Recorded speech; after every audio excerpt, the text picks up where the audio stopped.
A partir desse momento, estaremos transmitindo para a comunidade espírita de Ponte Nova e região, palestra realizada por Ana Lúcia Caetano, do Grupo da Fraternidade Espírita Irmão Fritz.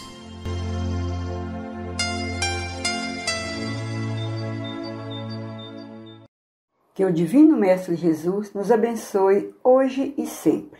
Hoje iremos fazer um estudo, uma reflexão do capítulo 6, item 5 do Evangelho segundo o Espiritismo, que está em Instrução dos Espíritos, assinado pelo Espírito de Verdade em 1860. Espíritas, amai-vos, este o primeiro ensinamento. Instruí-vos, este o segundo. Desde então, a espiritualidade superior vem insistindo através de consecutivas mensagens pela necessidade do estudo e do trabalho nas fileiras renovadoras da doutrina. Amor e instrução têm sido a palavra de ordem dos mensageiros do Cristo. Aliás, não é de agora que os Espíritos exortam os homens ao estudo, à instrução e à cultura. Cultura, no entanto, que não envaideça o homem, mas o torne humilde, sinceramente humilde, humilde de dentro para fora, porque a humildade é o conjunto de todas as virtudes, e o Mestre Jesus nos deu grande exemplo de humildade. Nós temos a anotação do apóstolo João, no capítulo 13, versículo 1 a 12, que antes da festa da Páscoa, que era muito importante para o seu povo, sabendo que já estava chegando a sua hora, ele lavou os pés dos seus discípulos. Temos também em Mateus 16, versículo 20, que Jesus advertiu-os que a ninguém dissesse ser ele o Cristo. E outra anotação de Mateus no capítulo 11, versículo 29, que disse para aprendermos com ele, que ele era manso e humilde de coração. Então o Espírito de Verdade, cujas palavras deixam indiscutivelmente entrever uma transcendente autoridade, comunicando-se em Paris em 1860, exortava incisivo: Espíritas, amai-vos. Este primeiro ensinamento, instruí-vos. Este o segundo. O amor é o trabalho, a ação, o serviço. E a instrução, meus irmãos, é a leitura, é o estudo, é o conhecimento. O próprio Cristo nos deixou que a verdade nos liberta. E é o conhecimento que nos favorecerá chegarmos a essa verdade. Amor e instrução constituem, por conseguinte, as duas alavancas, duas ferramentas que devem estar juntas dia e noite nas mãos dos espíritas. Porque através do amor exerceremos a solidariedade, a fraternidade, a amizade, né? Precisamos despertar no âmago de nossa individualidade eterna a centelha de bondade que existe potencialmente em cada um de nós. Através do estudo, aprenderemos a discernir o erro da verdade, a claridade da sombra, porque amor sem estudo é comportamento unilateral, favorecendo apenas o coração, o sentimento, mas retardando a nossa ascensão para Deus.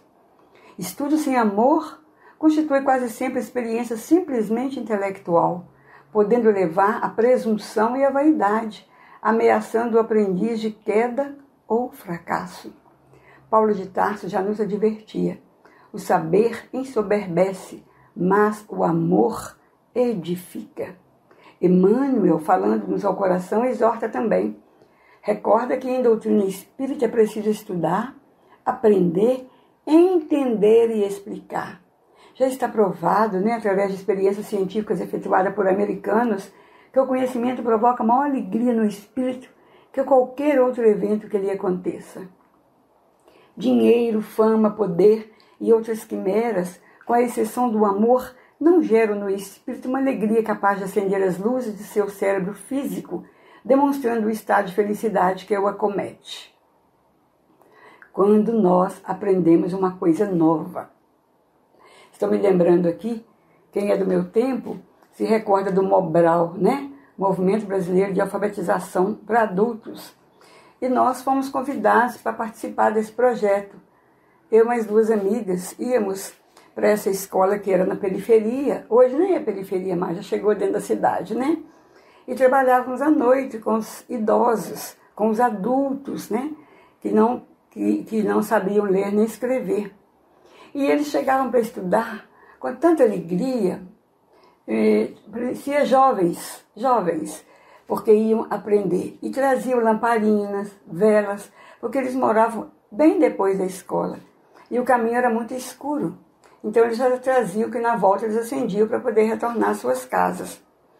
E nós ficávamos embevecidos, ficávamos contentes com a alegria deles, quando pegavam as palavras, formavam frases, aprenderam a escrever o nome da cidade, o nome dos pais deles, o nome deles, faziam leituras. Nós arrumávamos revistas, cartilhas, livros para eles levarem para casa, e era só uma alegria. E me recordo que às vezes eu encontrava com algum deles na rua. Eu trabalhava no comércio na época, durante o dia. E como eles eram felizes chegando perto da gente, e falavam: vamos ali tomar um cafezinho, dona Ana Lúcia? Estou muito feliz, fui no banco, assinei meu nome, recebi o pagamento, não precisei levar ninguém comigo. Porque antes eu levava e tinha que dar um dinheiro para a pessoa que ia comigo, e hoje eu mesmo chego lá e já assino meu nome. E isso era muito gostoso de ouvir, a alegria, o contentamento daquele irmão, daquele senhor. Por isso foi o conhecimento que nos retirou das cavernas e nos enviou o solo lunar, e será ainda ele que erradicará todas as doenças do corpo físico algum dia no futuro, com a descoberta de todas as vacinas. Claro, que aliando o conhecimento ao amor, teremos um dueto invencível. Mas terá o conhecimento algo a doar ou fortalecer no comportamento moral? Segundo os missionários que organizaram o Livro dos Espíritos, sim. Na questão 780, a pergunta é, Kardec perguntou: o progresso moral acompanha sempre o progresso intelectual? E eles responderam: decorre deste, mas nem sempre o segue imediatamente. Como pode, então, o progresso intelectual engendrar o progresso moral? Fazendo compreensíveis o bem e o mal. O homem, desde então, pode escolher. O desenvolvimento do livre-arbítrio acompanha o da inteligência e aumenta a responsabilidade dos seus atos.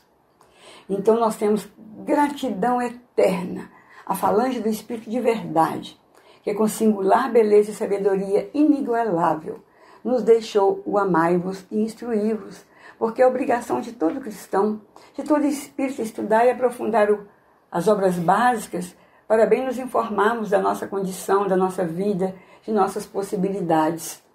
Isso vale para todos nós, frequentadores e ceareiros. Viemos a este mundo para aprender e ninguém aprende sem estudar.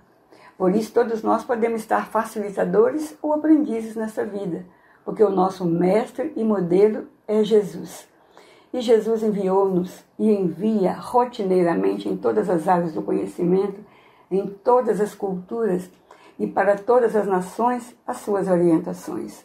O Cristo aguarda que saiamos dessa fase de provas e expiações para o período de regeneração, afastando o clima de agressões e disputas inúteis sobre posição e bens materiais.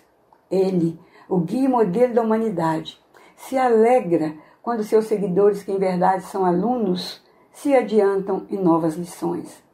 André Luiz, estudante esforçado dos temas espirituais, igualmente no desejo de progresso de seus companheiros, vasculhou a vida espiritual naquilo que ele mais simples e imperioso necessitamos para a nossa continuidade no plano espiritual.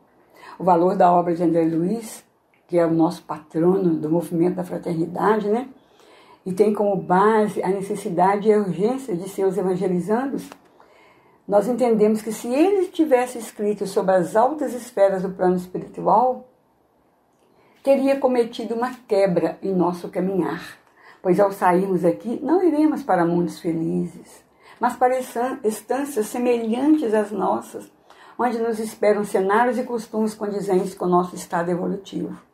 Filtrando ensinamentos de outros mestres, André repassa o que aprende.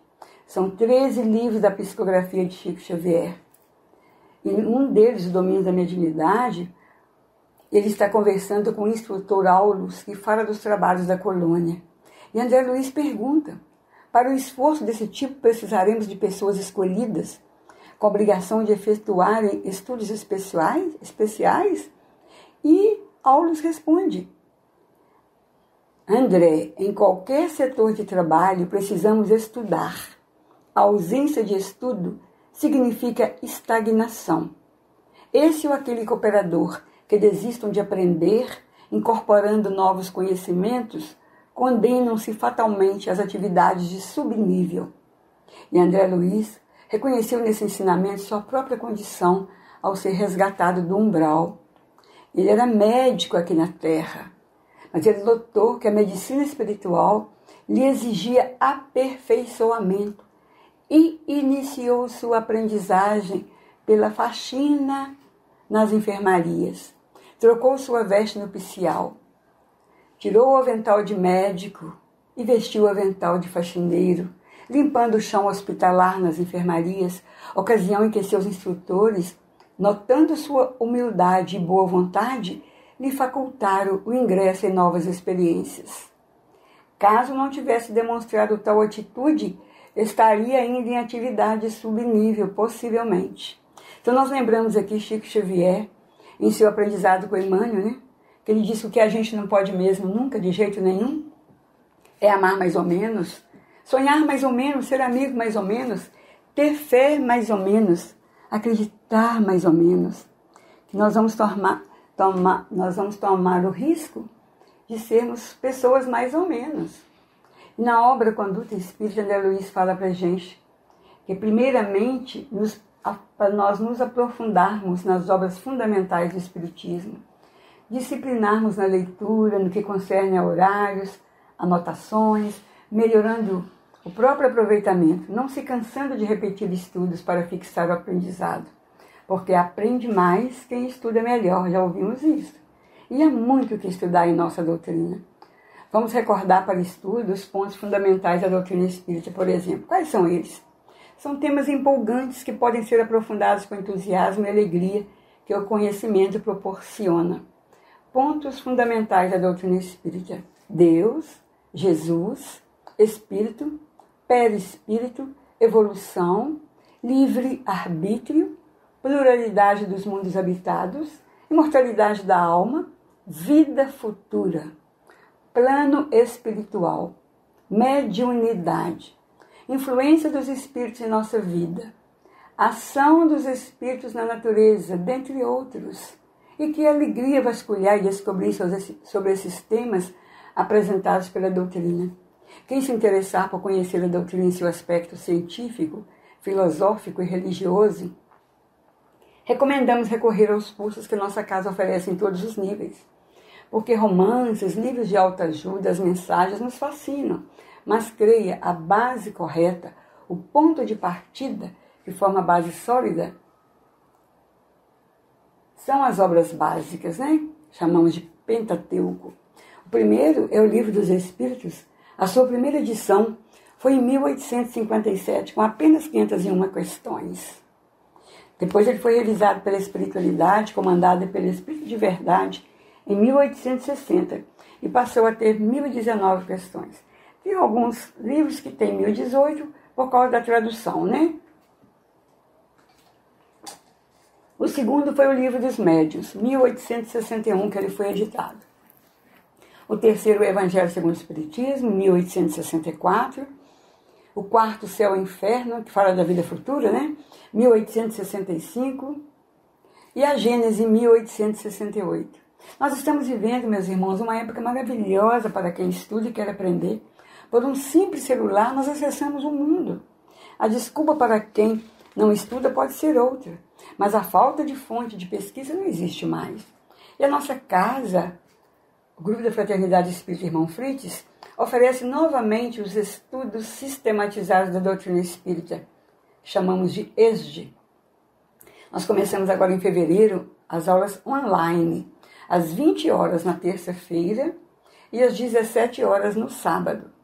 Os outros estudos são formulados para quem já passou pelo ESD. E o estudo faz muito bem para a nossa saúde mental, auxilia na nossa promoção da vida profissional, desenvolve o pensamento crítico, aumenta a expectativa de vida e antecipa uma boa estadia ao final da viagem que fatalmente cada um de nós faremos, que é a passagem para o plano espiritual, a desencarnação. Nossa querida benfeitora, né, já nos disse que precisamos viver bem para desencarnarmos bem. E o que é viver bem? Viver bem é obedecer à lei de Deus, através dos ensinamentos que Jesus nos legou. Muito antes da vinda do Cristo, Deus enviou os 10 mandamentos através da excelente mediunidade de efeito físico de Moisés. Alguns autores falam em alguns séculos antes de Cristo. E poucos de nós ainda praticamos 10 mandamentos. Por exemplo, honrar pai e mãe. Honrar aqui significa respeitar, amar, cuidar. E pai e mãe também aqui representando a família. Irmãos, tios. Não matar, não furtar, não trair. E os demais mandamentos que nós que já fomos agraciados pela lei de amor trazida pelo Mestre Jesus há mais de 2 séculos, ainda precisamos rever os 10 mandamentos. É só assistirmos ao noticiário da TV que vamos entender por que o planeta está passando por tanta dor. Nossa colheita, né? E Jesus, como governador do planeta, veio ele próprio trazer o maior de todos os ensinamentos. Amar a Deus sobre todas as coisas e ao próximo, né? Como a si mesmo, como a nós mesmos. Então, através do estudo das obras subsidiárias de André Luiz e Emmanuel, vão desnudando para nós o mundo espiritual e nos fez compreender de forma clara o mundo dos espíritos, como eles vivem e pensam, os indivíduos que não mais possuem corpo físico, mostrando-nos a nossa semelhança a portadores de vontades, desejos, sonhos e necessidades, sem tudo semelhante a nós, aos encarnados, causando o espanto e a alegria de confirmar que a morte é apenas uma mudança de plano, um passaporte para a verdadeira vida. A obra de André Luiz responde às nossas indagações sobre a vida depois da morte física. Ele fala das colônias de refazimento, pouso comum desses que se encontram a centenas nas cercanias do espaço que circunda as grandes cidades do mundo. Como acolher um desencarnado, um índio, um desencarnado esquimó, um desencarnado europeu, um desencarnado chinês, em uma colônia que não consiga integrá-los às suas tradições, culturas e hábitos. Por isso tem que ter várias colônias, porque vida é sequência. Por isso a existência de centenas dessas colônias, esse ensinamento, esse entendimento nós devemos a André Luiz. Nessas colônias, quais colmeias onde a divisão do trabalho predomina, não faltam tarefa para seus habitantes. As obras deixam bem claro para nós que a morte não subtrai, não tira o amor nem o ódio, que continuamos ligados àqueles que nos aconchegam nos ninhos terrenos ou que nos repelem expulsando-nos deles, que a vontade, essa força soberana, nos leva para novas trilhas benéficas, impulsionando-nos para a luz ou para as sombras. Por isso precisamos da nossa reforma íntima, da nossa mudança interior, pois desde que aqui nascemos, é nossa única certeza nessa vida, é o nosso retorno ao mundo espiritual. E como será a nossa vida no mundo espiritual? Da mesma maneira que estamos espiritualmente aqui, emocionalmente como estamos. Temos paz de espírito. Conseguimos conviver pacificamente com as dificuldades materiais, físicas e espirituais? Se ao invés de revoltarmos com nossas dores e dificuldades, pedimos a Deus que nos dê paciência e resignação para poder termos aceitação, sem revolta, se já aprendemos a perdoar, já estaremos então treinando para ficarmos bem no plano espiritual quando do nosso retorno. Porque milagre não existe. E todo plantio tem colheita. Todo pensamento, todo sentimento, atitude estão registrados no universo, no cosmos. Eu falo assim, plantei feijão, vou colher feijão. E o amor a Deus sobre todas as coisas e ao próximo como a nós mesmos foi a senha que precisávamos para adentrarmos bem no plano espiritual. E pela psicografia de Chico Xavier, André Luiz nos ensina que o próximo é nossa ponte de ligação com Deus. E como estamos com o nosso próximo, tenho facilitado a vida dos meus semelhantes, meus vizinhos, meus irmãos, tenho respeitado a natureza que Deus nos premiou para a nossa sobrevivência? Vamos pensar nisso. porque sabemos que o plantio é livre, mas a colheita é obrigatória. Que Jesus nos abençoe, que Jesus abençoe a todos nós, todas as famílias possam receber a bênção do Mestre Jesus neste momento, hoje e sempre. Que assim seja.